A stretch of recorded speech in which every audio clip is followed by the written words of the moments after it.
wrestling fans, thanks for clicking today's RIO'S report. And this is today's, not yesterday's, not Saturday's, not tomorrow's. All right, tonight's Raw is going to be taking place at Nationwide Arena in Columbus, Ohio, with the final hype for Survivor Series. And confirmed for tonight's Raw is going to be the return of Jerry the King Lawler, new audio evidence from Vicky, and Ryback taking on Brad Maddox, with Maddox getting a $1 million contract if he wins. My assumption on this, some shenanigans is going to happen. He's going to get his contract. Also should be noted, we're going to learn the final members of Team Foley tonight. Hopefully they've got that figured out since the pay-per-view is just a few days off. And advertised locally is going to be Ryback taking on Punk in a dark match. Following points for tonight's show, does Vicky have, what does she have against AJ Lee and John Cena on audio, which I would rather see on video? Who will Mick Foley pick for Team Foley? Can Brad Maddox upset Ryback? Well, he's already done that. Expect barbs, zingers, and maybe a few tears as Jerry Lawler reclaims his throne, it says. And what will happen when Ryback and John Cena come face to face? Probably not much. It's believed WWE is getting at least $100,000 per week from the main event on the ION network. This is for you guys, just to let you know how much money we don't get to make. They do. This figure is believed because it was getting that much for Superstars before it left TV. They're also getting paid $60,000 to $75,000 per week for the Saturday Morning Slam, and around $175,000 just for the third hour of Raw. Noted earlier today that, well, this week, that Alberto Del Rio's entire family was at the WWE NXT taping where he teamed with his brother Memo Montenegro and Ricardo Rodriguez. And anyway, the Herald reports that Del Rio and his wife are expecting a girl, their second child. I'm expecting maybe somebody to come in here today and maybe buy something too. Del Rio's family was present for the tag team match, including his mother, wife, two sons, Memo's girlfriend, plus family friends, indie wrestler Pablo Marquez. His wife recorded the match to show to their father, Don Carreras. Del Rio's mother traveled all day from Mexico to watch the match. It was on TV. Probably should have watched it there.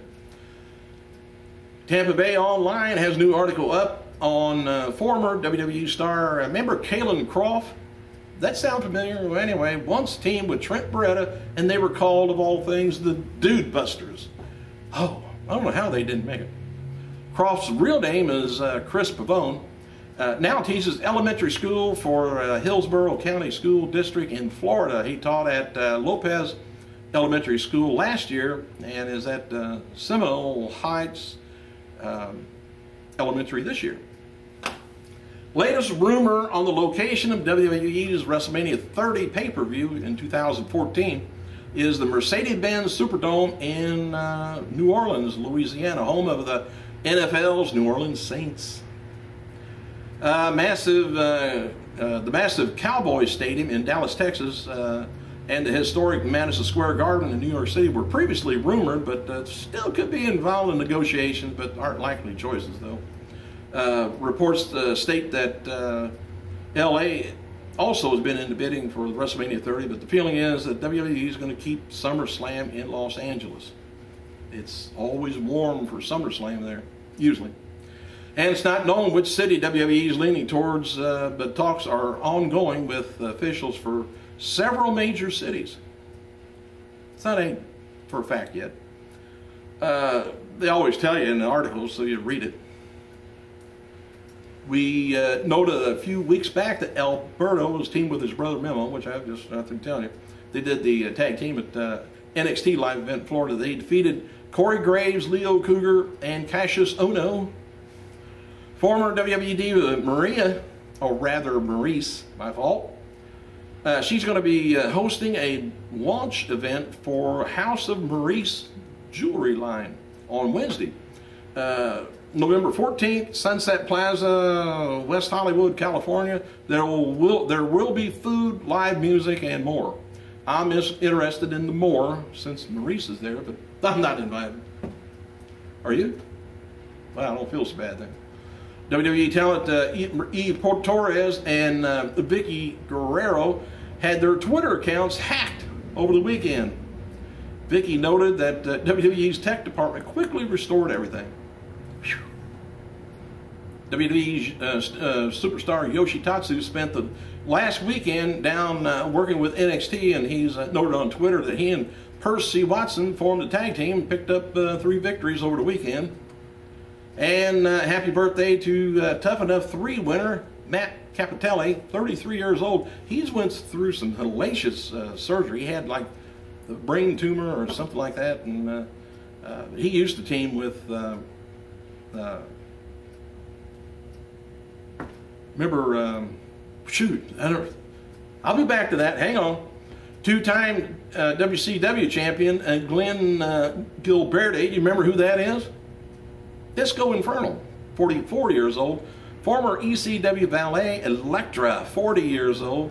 Former WWE interviewer Lena Yada, 34 years old. And you know, I went with a girl one time. Her name, she only had 1 leg though. And I thought it was so ironic. Her name was Eileen. Anyway, he used to team with John Morrison. I was trying to think of his name back then when he worked for, I forgot.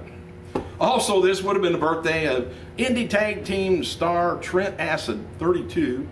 One-time AWA tag team champion Baron Gattoni, 93, and famed Canadian promoter Frank Tunney would have been 100 today.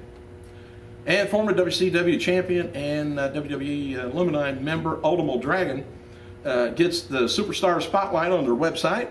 AJ Lee wrote the following on Twitter, poking fun at Vicky about bringing more evidence tonight. She says, Raw tomorrow, which she means tonight. Vicky will apparently have more dirt on me, as well as exclusive footage from the 1947 Roswell incident. She's being a little smartass, ain't she? She says, I want to believe. You know what she's talking about, Roswell? Maybe not. Hey! Thanks for clicking, you guys. I hope to be back on here tomorrow at my new undisclosed location. Or I might be back in here. I gotta go.